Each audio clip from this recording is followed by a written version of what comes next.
Graça e paz, meus irmãos. Deus continue abençoando a todos vocês. Vocês que acompanham o canal, pessoas que já são membros da nossa comunidade, nossa igreja.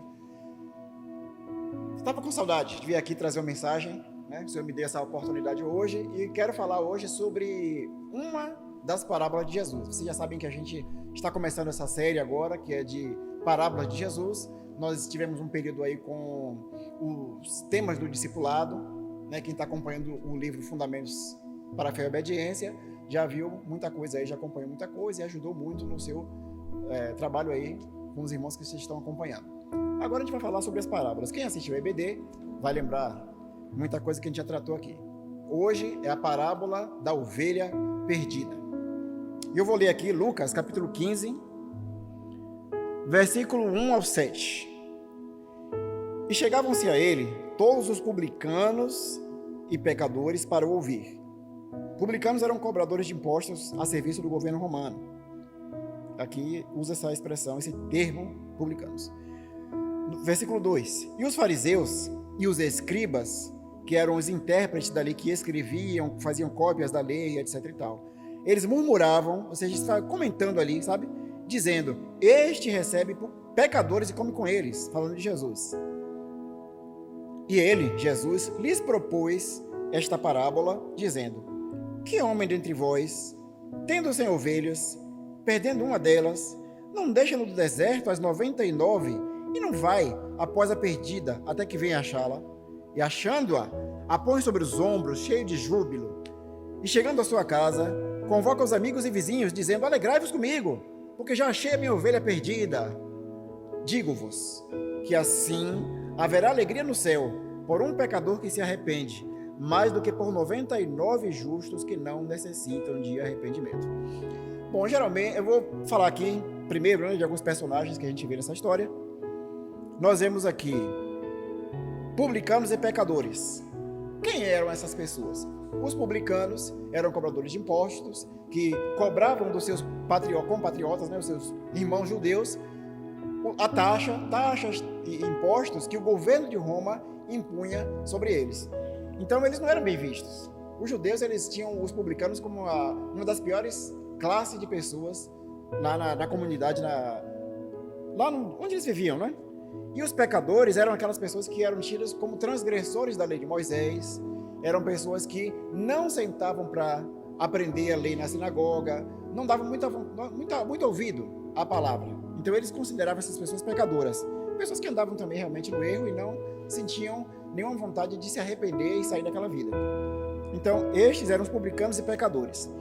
Outro grupo, fariseus e escribas. Os fariseus, hoje a gente até ouve às vezes um termo pejorativo, como se fosse um insulto, chama a pessoa de fariseu. Porque o fariseu tinha umas características muito negativas, muito condenadas por Jesus.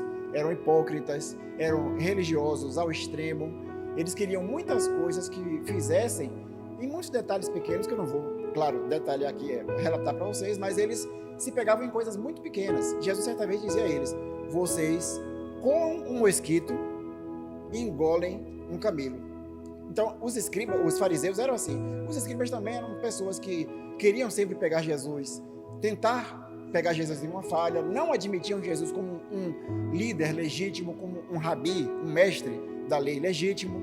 Então, eles tentavam sempre pegar Jesus.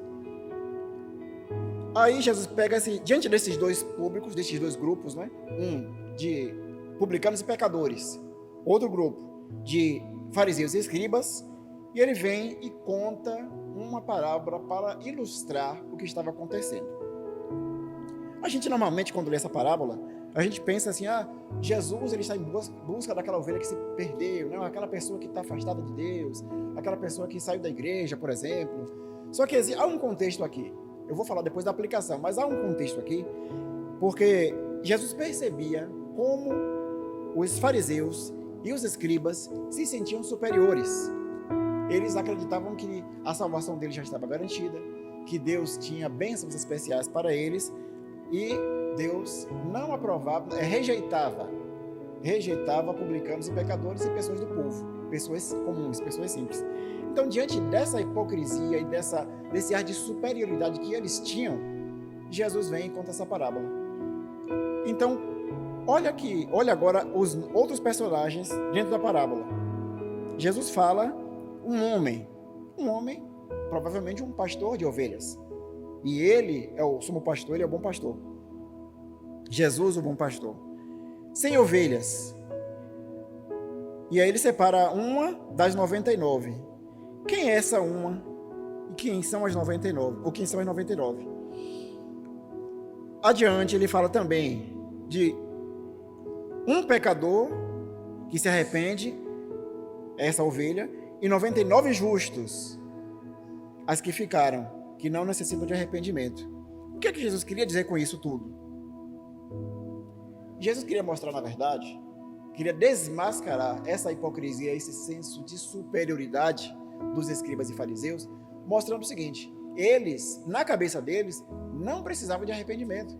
Eles achavam que eles eram justos. Eles não viam a si mesmos como pecadores. E por isso eles murmuravam contra Jesus. Eles não gostavam da atitude de Jesus. Eu costumo dizer uma coisa, até no canal falei sobre isso um pouco. Jesus tinha uma fama, né? Se espalhou ali naquela região, a fama de Jesus como amigo de publicanos e pecadores. Por quê? Não é que Jesus era conivente com o pecado, não, nada disso. Mas Jesus se aproximava desses publicanos e pecadores, ao contrário dos escribas e fariseus. Aí Jesus, dentro dessa realidade, ele pega 99 que não necessitam de arrependimento. Quem são esses? Na verdade, precisam, mas eles achavam que não precisavam. E já aqueles publicanos e pecadores representavam aquela ovelha que estava perdida. E aí, o que é que Jesus vai fazer? Dar uma atenção, um cuidado àqueles que reconheciam sua condição de pecadores, aqueles que reconheciam que precisavam do Senhor. Então Jesus dá a eles o que eles queriam, no sentido de atender a necessidade humana mais forte. E eu não sei se você já experimentou isso, mas a maior necessidade do ser humano é ser aceito por Deus. Claro que muitas pessoas não sabem exatamente como chegar a isso. Sentem um vazio, sentem essa necessidade de suprir um vazio existencial, um vazio espiritual. Tem muitas questões, mas não entende que o que nós temos, no fundo, é uma necessidade de Deus.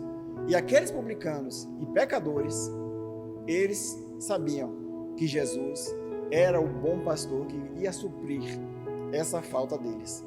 Já os 99, né, ou seja, já os escribas e fariseus não sentiam necessidade alguma, achavam que não precisavam de arrependimento. Jesus conta essa parábola, na verdade, para mostrar que a misericórdia de Deus é assim. E olha o que ele diz: haverá mais alegria. Até a gente tratou isso na EBD. Não é que vai haver mais alegria. Talvez a colocação seria: haverá alegria nessa situação, quando um pecador se arrepende, diferente daquele caso de 99 que não necessitam ou acham que não necessitam de arrependimento. Então olha o que Jesus está mostrando, amados, que Deus estava contemplando aquela cena, aquele cenário, e com certeza, cada pessoa que se arrependia daquele grupo de publicanos e pecadores, havia uma alegria no céu. A gente geralmente fala assim, para quando a gente está evangelizando, né? A gente pregando na igreja, ou no ar livre, e a gente fala isso, mas havia esse contexto. A ovelha que se perdeu eram aqueles pecadores excluídos da sociedade. E os que não necessitavam ou pensavam que não necessitavam eram os que se achavam justos. Os fariseus, os escribas, os intérpretes da lei, os religiosos, os líderes religiosos, que achavam que eram superiores ao povo. E aí Jesus conta essa parábola nesse sentido. Agora, fazendo aplicação para nós, o que é que a gente tem que entender aqui nessa parábola? Nós não devemos ser soberbos, não devemos ser vaidosos, e nem devemos ser autossuficientes, mas precisamos depender única e exclusivamente do nosso pastor Jesus Cristo, o sumo pastor e bispo das nossas almas. E nunca chegar nessa condição de achar: eu não preciso de arrependimento, eu nunca saí do aprisco, eu nunca fiz nada errado. Não. Nossa condição deve ser a condição da ovelha perdida, irmãos. Claro que a gente não vai ficar perdida para sempre, né? O Senhor, na verdade, já nos encontrou porque a gente aceitou, deu um passo. Você que está nos assistindo talvez ainda não tenha dado esse passo, mas eu digo a você: dê esse passo de fé, dê esse passo de confiança em Deus e de humildade, e se reconheça como uma ovelha perdida que precisa do Senhor. Porque nesse dia, com certeza, vai haver muita alegria. A gente costuma dizer: haverá festa no céu. vai ter muita alegria no céu você tomando essa postura. Então deixo a você essa reflexão e que não só uma, mas muitas ovelhas perdidas ouçam a voz do pastor e sejam encontradas por ele com alegria e que haja muita festa, não só lá no céu, mas na terra entre nós. Nós também vamos nos alegrar em saber que você, que ainda não se converteu, ainda não se entregou, vai dizer: eu aceito Jesus. Que Deus te abençoe, em nome de Jesus.